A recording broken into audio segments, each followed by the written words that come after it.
Radhe Radhe everyone, मैं मीनाक्षी स्वागत करती हूँ आप सभी का आज के इस वीडियो में। तो फ्रेंड्स, अहोई अष्टमी का व्रत आने वाला है। माताएं इस व्रत को अपने बच्चों के उत्तम स्वास्थ्य और उज्जवल भविष्य के लिए करती हैं, और वहीं पर जिन स्त्रियों के संतान नहीं हैं वो भी इस व्रत पूजा को संतान की कामना से रखती हैं। तो इस साल यानी साल 2023 में अहोई अष्टमी का व्रत 5 नवंबर दिन रविवार को रखा जाएगा। तो चलिए, व्रत पूजन के लिए हमें किस किस सामग्री की ज़रूरत पड़ेगी तो वो सभी सामान देख लेते हैं। तो देखिए, अहोई अष्टमी के व्रत पूजन के लिए आपको एक अलग से चौकी तो लगानी ही पड़ती है, क्योंकि उसमें जो कलश स्थापित किए जाते हैं वो हिलाए नहीं जाते हैं, और मंदिर में पूजन करते समय कलश हिल जाते हैं। तो आपको एक चौकी चाहिए होगी, और उस पर बिछाने के लिए आप पीला या लाल रंग का वस्त्र ले लें। और मार्केट में देखिए, अहोई माता के इस टाइप से कैलेंडर भी आते हैं और फ़ोटो भी आती है, तो जो मिल जाए आपको आप वो ले लें। और इसमें गणपति जी बने हुए हैं, तो मैं अलग से गणपति जी की स्थापना नहीं करूँगी। अगर आपके कैलेंडर में या फ़ोटो में गणपति जी नहीं हैं, तब आप गणपति जी की एक मूर्ति ले लें। और इस प्रकार से देखिए, हमें घड़े चाहिए होंगे। तो यहाँ एक सजा हुआ डेकोरेटेड कलश है मेरे पास, क्योंकि अहोई अष्टमी के व्रत में 2 घड़ की स्थापना की जाती है। तो आप एक मिट्टी का भी ले सकते हैं, और एक ऊपर रखने के लिए इस प्रकार से एक धातु का भी कलश ले सकते हैं। आप स्टील, पीतल, तांबा किसी का भी ले लें, ऊपर नीचे स्थापना की जाती है। यहाँ पर मैं दोनों जो कलश हैं वो मिट्टी के ले रही हूँ। और देखिए, एक करवे की और एक कमोई की स्थापना की जाती है। जिसमें होल होता है वो करवा होता है, और करवा ऊपर रखा जाता है और कमोई नीचे रखी जाती है। जो बिना होल वाले कलश होता है उसको कमोई बोलते हैं, और जो होल वाला कलश होता है उसको करवा बोलते हैं। इस प्रकार से आप स्थापना कर सकते हैं, और आप चाहें तो दोनों ही धातु के भी ले सकते हैं, या एक धातु का एक मिट्टी का भी ले सकते हैं। और देखिए, जिस करवे से आपने करवा चौथ पर चंद्रदेव को अर्घ दिया होगा, आप एक करवा वो भी प्रयोग कर सकते हैं। और यहाँ पर मैंने दोनों डेकोरेटेड कलश लिए हैं। ज़रूरी नहीं है आप भी डेकोरेटेड लें, आप सिंपल भी ले सकते हैं, या आपका जैसा मन है, जैसा मार्केट में मिल जाए आप वैसा प्रयोग कर सकते हैं।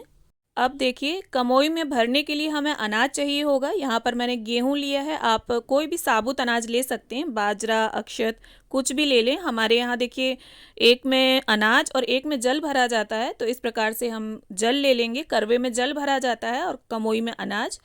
इसके साथ ही देखिए, मैंने कथा पुस्तिका ले ली है। इसमें करवा चौथ, अहोई अष्टमी और दिवाली, गोवर्धन भैया दूज सभी प्रकार की कथाएं दी हुई हैं। अगर आपके पास कथा पुस्तिका है तो आप रख लें, वरना जो कैलेंडर होता है उसमें भी अहोई अष्टमी की कथा दी हुई होती है, तो आप इसमें से देखकर भी पढ़ सकते हैं। और इसके साथ देखिए, जो हमें बेसिक सामग्री पूजन के लिए चाहिए होगी वो देख लेते हैं।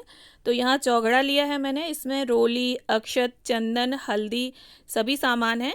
और इसके साथ ही देखिए, एक चुनरी ले लेंगे हम अहोई माता को अर्पित करने के लिए।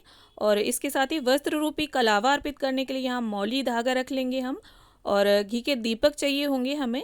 अगर आपके यहाँ दीपक जलाए जाते हैं तो आप दीपक लें, वरना आप दीपक स्किप कर सकते हैं। यहाँ 2 दीपक लिए हैं मैंने, एक अहोई माता के समक्ष रखने के लिए और दूसरा आरती के लिए। तो देखिए, अगर आपके यहाँ जलाए जाते हैं दीपक तो आप रखें, वरना आप दीपक ना रखें। यहाँ शुद्ध देसी घी के दीपक लेंगे हम, और एक धूप बत्ती रख लेंगे, इसके साथ ही माचिस। और ये देखिए, सबसे ज़रूरी सामान जो हमें चाहिए वो इस तरह से स्याऊ माता का लॉकेट आता है। इसमें गौ माता बनी होती है, उनके बछड़े बने होते हैं, और देखिए जितनी संतानें होती हैं उसके हिसाब से ये मोती डले होते हैं, जिन्हें मनके बोलते हैं। एक संतान के 2 मनके होते हैं। यहाँ मेरे 2 बच्चे हैं, उसके हिसाब से 4 मनके डाले हुए हैं मैंने। और देखिए, कहीं कहीं पर तो हर साल इन्हें बढ़ाया जाता है, ये जो मोती होते हैं। तो अगर आपके यहाँ हर साल बढ़ाए जाते हैं तो आपको 2 नए मनके चाहिए होंगे। इसके साथ ही देखिए, कुछ फूल ले लेंगे हम। फूल देखिए पूरी तरह से ऑप्शनल है, अगर आपको आराम से मिल जाते हैं तो आप इन्हें रखें, वरना बिना फूलों के भी पूजन किया जा सकता है। अब इसके साथ देखिए, जो भोग होता है उसमें सबसे मेन होता है शीरा। ये जो हलवा होता है सूजी का, इसे शीरा बोलते हैं। ये सबसे ज़रूरी होता है पूजन में। तो इसके साथ आप जो भी आपका मन हो पकवान बनाने का, खीर, पूड़ी, सब्जी बिना प्याज लहसुन की, उसका भी भोग लगा सकते हैं। और इसके साथ ही देखिए, हरे फलों का विशेष महत्व होता है। अहोई अष्टमी के व्रत पूजन में तो जो भी हरे फल आपको मिल जाएं, सिंघाड़ा, मौसमी, वो रख सकते हैं आप। और इसके साथ ही देखिए सासू माँ के लिए बायना भी ज़रूर निकाला जाता है। तो अगर आपकी सासू माँ साड़ी पहनती हैं तो आप साड़ी रख लें, और साड़ी में साथ में ब्लाउज़ ज़रूर होना चाहिए और शीरा ज़रूर होना चाहिए। इसके साथ आप दक्षिणा रख सकते हैं, सुहाग का सामान रख सकते हैं अगर सुहागन है आपकी सास। और इसके साथ ही जो भी शाम को पकवान आपने बनाए हैं उसकी थाली लगाकर पैर छूकर सासू माँ को ये सभी दें। और साथ में देखिए यहाँ बताशा रख लेंगे हम, क्योंकि किसी भी देवी के पूजन में बताशे का भी विशेष महत्व होता है।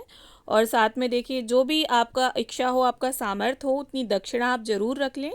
तो इस प्रकार से ये वो संपूर्ण सामग्री है जो अहोई अष्टमी के पूजन के लिए हमें चाहिए होगी। और सभी सामान को आप पहले से ही एकत्रित कर लें जिससे पूजा में आसानी रहे। तो उम्मीद करती हूँ पूजा सामग्री के इस वीडियो से आप सभी को कहीं ना कहीं लाभ प्राप्त होगा। वीडियो अगर अच्छा लगा हो तो इसे लाइक शेयर करें और चैनल को सब्सक्राइब जरूर कर लें। तो मिलते हैं अगले वीडियो में।